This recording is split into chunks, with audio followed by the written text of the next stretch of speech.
Saudações, irmãos. Ah, Nós vamos resumir a lição da semana, né, que viemos estudando durante essa semana. Estamos na lição número 8, que tem como título A Supremacia de Cristo. Esse é o tema da lição. Supremacia de Cristo. A palavra supremo, né, refere-se a uma pessoa que está no ponto mais alto, né, está lá no topo, no último. Essa pessoa normalmente é aplicável a Deus, né? Ele é o que está no ponto mais alto, tá vendo? Ele é o nosso supremo Deus. Então aqui vamos falar da supremacia de Cristo. Temos como texto para memorizar Colossenses 1, 15 a 17. Vamos ler. Ele é a imagem do Deus invisível, o primogênito sobre toda a criação, pois por meio dele foram criadas todas as coisas nos céus e na terra, as visíveis e as invisíveis, sejam tronos, sejam soberanias, quer poderes, quer autoridades, todas as coisas foram criadas por ele e para ele. Ele é antes de todas as coisas, por meio dele tudo subsiste, não é? Esse é o texto de Colossenses. É interessante percebermos uma coisa aqui, porque no princípio da lição número 1 e número 2, nós falamos de Colossenses, do livro de Colossenses, exploramos um pouco, só que depois paramos e assim falamos já do livro de Filipenses. E assim estamos a retornar no livro de Colossenses. Tá vendo? E você percebe que o apóstolo Paulo sempre se interessou pelos colossos. Ele orava muito a favor deles e ele queria que eles pudessem voltar a fazer aquilo que agradava a Deus. Ele queria que eles pudessem sair do mundo obscuro e andarem no caminho da luz. Tá vendo? Andar no caminho da luz. Mas é interessante notarmos uma coisa. Para podermos sair do mundo obscuro e andarmos no caminho da luz, de acordo com aquilo que era o desejo do apóstolo Paulo quanto aos colossos, nós precisamos de um poder sobrenatural, neste caso, o poder de Cristo, não é? E se formos a ver, nós temos certeza desse poder que pode nos fazer sairmos do mundo obscuro, do mundo satânico, do mundo das trevas, do mundo dos demônios, a andarmos no caminho da luz, através do poder de Cristo. Isso é possível. Por isso, ao longo da semana, nós vamos tentar explorar as qualidades e muitas declarações dadas a esse Jesus, não é?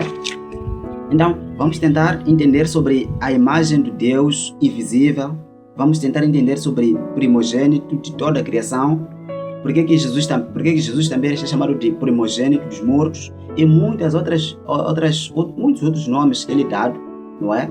Então vamos tentar entender, explorar um pouco mais sobre essas qualidades todas que ele é atribuído.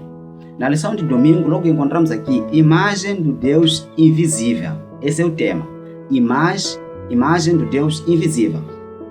É interessante percebermos que até no mundo em que nós vivemos, conseguimos ver certas pessoas, a imagem de muitas pessoas que estão distantes de nós.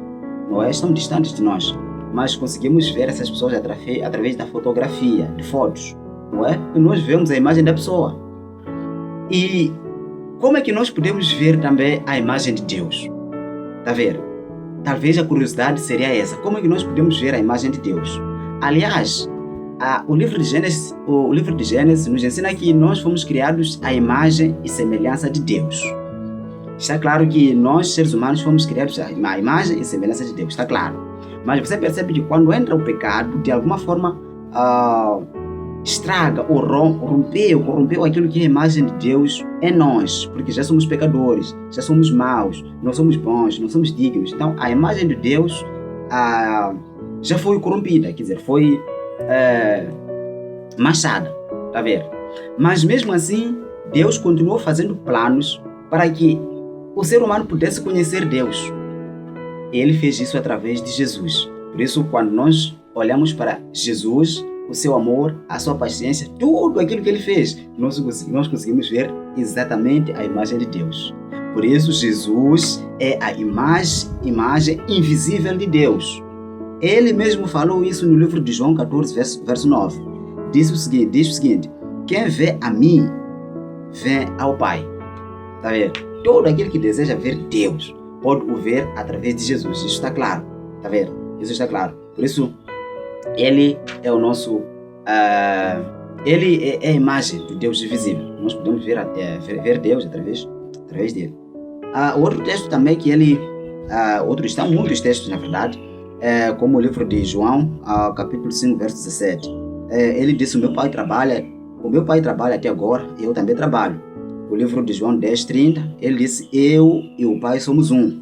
No livro de João 14, 6, ele disse, ninguém vê ao pai senão por mim. Então, tudo é por intermédio de Jesus, o que mostra que Jesus é Deus. Vamos na lição de segunda-feira. Ele tem como tema o primogênito de toda a criação. Esse é o tema. Lição da segunda, o primogênito de toda a criação. Jesus também é considerado primogênito de toda a criação. É claro que esse tema aqui é muito debatido no mundo evangélico, porque muitos tendem a perceber essa primogenitura de Jesus como se fosse o primeiro a ser gerado, o primeiro a ser nascido. Ou seja, Jesus é o primeiro filho de Deus, é o primeiro filho a ser nascido. Tá vendo? Mas no contexto bíblico não é bem assim. A primogenitura, a palavra primogênito, não se aplica simplesmente à pessoa, ao primeiro filho a ser gerado, mas também pode ter outros sentidos, como por exemplo, quando numa família sai um filho, ou o mais novo mesmo, sai mais em destaque, não é? Esse filho pode receber o nome de primogênito, tá vendo? Pode receber, né, essa posição de primogênito. Nós encontramos muitos jovens na Bíblia, mais novos, que na verdade receberam essa atribuição, não é? Eles foram chamados de primogênitos, eles tiveram o privilégio de estar numa posição um pouco, uma posição de destaque. Por exemplo, o rei Davi, ele era mais novo, tá vendo, do que os outros irmãos. Então, ele foi considerado, ele foi rei, não é, em Israel, mas era mais novo. Não é? É o caso de José, é o caso de Jacó, e muitos outros, na verdade, que foram destacados na Bíblia. Na verdade, são esses que recebem o nome de primogenitura, de primogênito. Né? Então, quando falamos primogênito de toda a criação, não estamos a dizer que Jesus foi o primeiro a ser gerado, não. Mas estamos a dizer ele que está acima de tudo, está acima de toda a criação. Em outras palavras, Jesus foi agente pelo qual Deus usou, foi um instrumento, né? Pelo qual Deus usou para que pudesse criar todas as coisas, até os seres humanos. Então, nós fomos criados através de Jesus. Deus usou Jesus, porque Ele também é Deus. Ele é Deus. Então, Jesus não foi criado, Ele não é criatura. Ele é criador.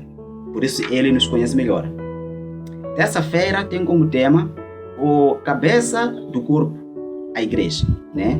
A cabeça do corpo, a igreja. Jesus também está na posição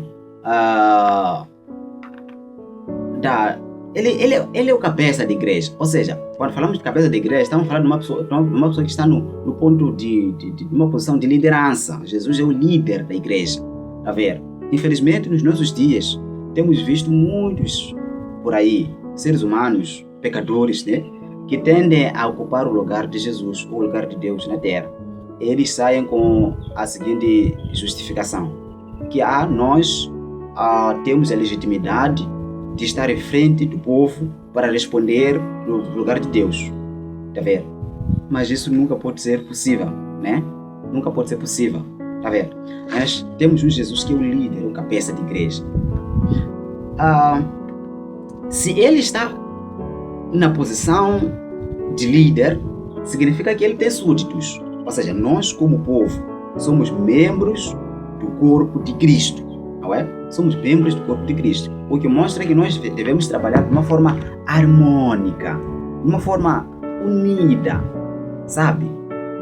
Você nunca vai ver a mão se revoltar contra o dedo. Você nunca vai ver a orelha se revoltar contra a unha. Você nunca vai ver os membros do seu corpo a discutirem. O que mostra que a igreja deve ser assim mesmo. Nós devemos ser pessoas unidas, mas também não podemos menosprezar irmãos. Tá vendo?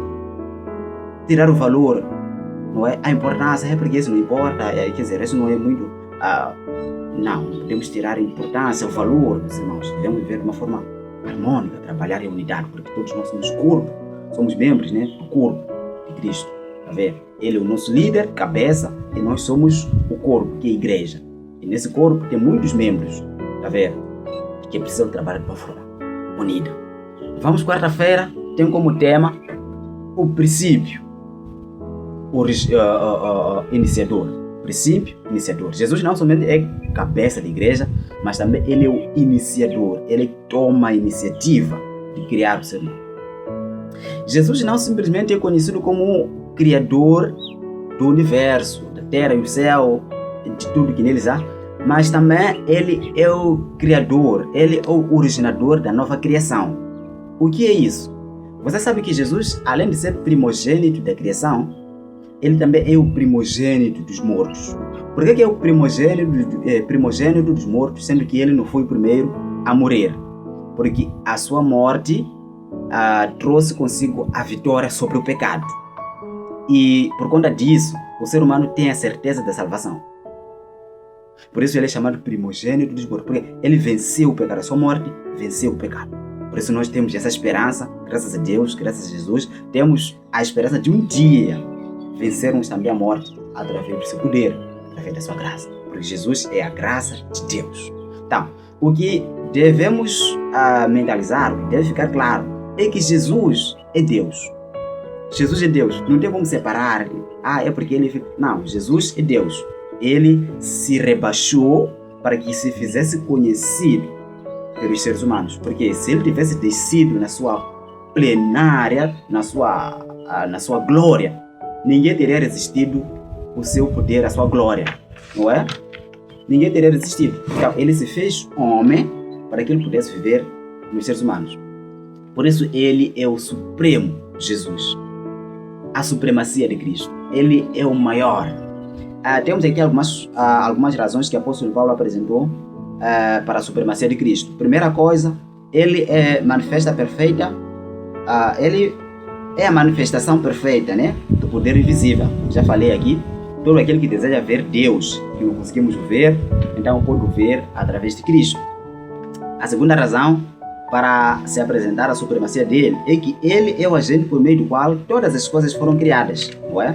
Então Deus, ele criou todas as coisas através de Jesus. A terceira razão é que ele existia antes de todas as coisas e tudo é mantido unido nele, não é? Antes de tudo existir, ele já existia. Tá vendo? O que mostra que Jesus, ele é eterno. Ele não tem um ponto de início, ele não tem um ponto de, não tem um ponto de início, no sentido de, a partir deste ponto, Jesus começou a existir, né? Ele é eterno. A quarta razão é que ele é a cabeça da igreja, que é o seu corpo, não é? Ele é o nosso líder, ele é que está em frente.